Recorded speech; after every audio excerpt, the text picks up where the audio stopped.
All right, we're just 1 week, 3 play dates into the PVL All-Filipino Conference, but we've already witnessed an exciting mix of new faces and veterans on quest for redemption. Now, to reveal our PVL Team of the Week, we have with us volleyball analyst Neil Flores. Neil, good evening, and thanks for joining us. Hi, Neil.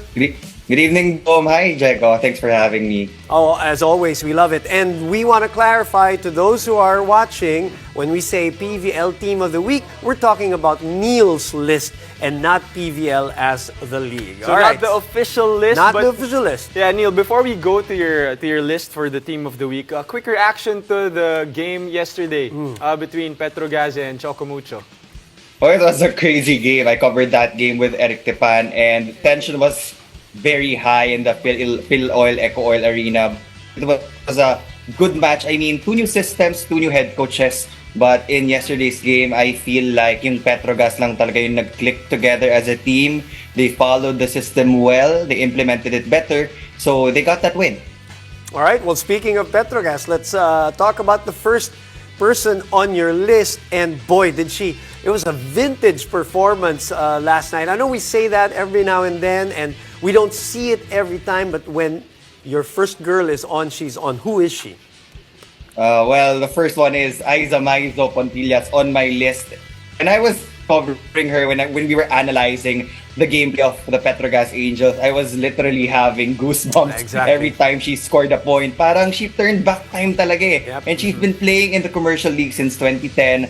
So many years already for this veteran, and every time she goes on the court, paminsan she's very soft-spoken, hindi mo mararamdaman yung presence niya. But there would be some games that she would just take on that top scorer reign, and napakataas yung naging efficiency nung delivery ni Aiza Maiza Pontillas from the right wing. And she was the reason why they were able to come back in set number 1. And after that comeback win, they also took set number 2 and 3 to deal Chocomucho a straight set loss. All right, just to follow up on that, 19 points on 18 attacks, 14 excellent digs, and in a highly emotional game, Neil, and I'm sure you will agree, she was the one who really was super composed and poker-faced throughout the game. Oh, that's right. I mean, kung opensa naman si Aiza Maiza, your second player on the list, depensa naman from the same team, Petrogas. Who is she, Neil?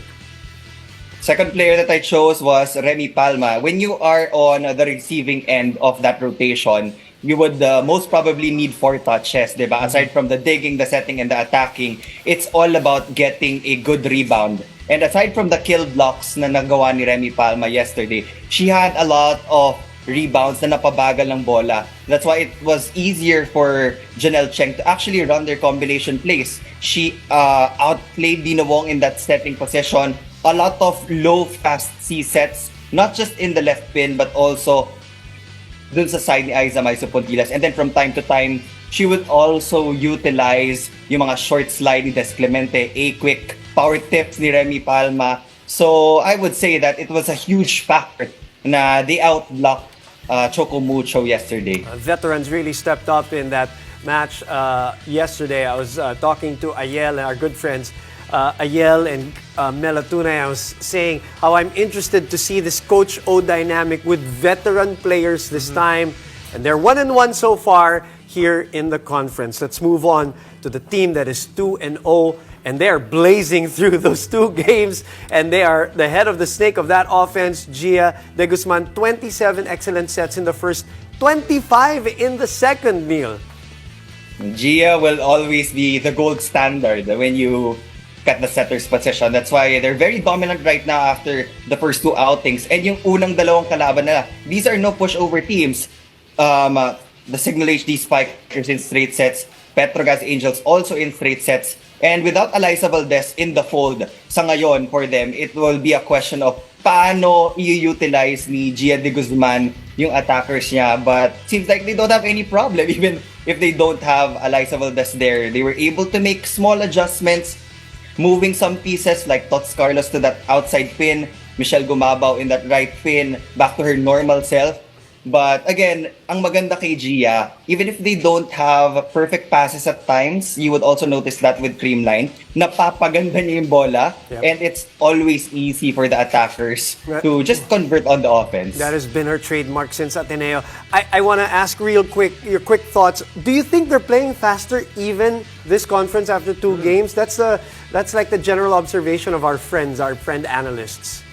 Yeah, I do have to agree. They're playing at a different level. I've heard, and I think I also saw on social media that they had a joint session with the NU Bulldogs, yung women's team nila. And we know that NU also plays very fast type of volleyball. Cams Lamina, a future star in the Yeah. PVL for sure. So I feel like Gia is also learning from the young ones na meron siyang mga tricks and tips na nakukuha from the different generations in the UAAP right now. Now, for your next player on the list, Neil, for your libero position, tapos na tayo sa opposite hitter, middle blocker, and setter. Who did you pick for the libero for your team of the week? This was an easy one for me. It was Doc Makandili. They came back. PLDT was raring to get that 5-set win against the Cargo Movers. And itong F2, this was a team na laging malakas yung depensa. I don't feel that they have any problems there because Don Makandili would always have a field day in manning that court. And it showed. She had 30 plus excellent digs in that game against the high-speed hitters. And now, I would say na meron na siyang katandem in the offense. And ito lang talaga yung nagkukulang for F2 in the past few conferences. With the acquisition of Myla Pablo, mas gagaan ngayon yung responsibility ni Don Makandili kasi she will have that confidence na pag naiangat niya yung bola, Kim Fajardo would set it to their highest percentage attacker, Myla Pablo. Well, let's talk about her. The first 2 sets were incredible for F2. Obviously, they won those 2 sets. They lost the next 2 sets, but won an exciting 5th set. Myla Pablo was great. Tamang-tama, no Kalemao, no Lindsay Stalzer. It was a perfect debut. Yeah, it was siguro the biggest acquisition for any PVL team this conference. Yun lang yung kulang ng F2 Logistics That one player who has that one kill, one stop mindset every single time. And she made it rain. A lot of attacks from Myla Pablo. She was very deadly in the backcourt, but she was also playing smart. So it wasn't all power for her with the Cargo Movers. Siguro konting tweaking pa with the connection with Kim Fajardo. But for that first game, I would say na parang ang tagal niya na with the Cargo Movers. And she feels at home. Looked like it. Yeah, you're right, Neil. And Neil, thank you so much for giving us your takes. 1 week pa lang sa PVL. Yeah. We've been having so much amazing action. Thank you, Neil.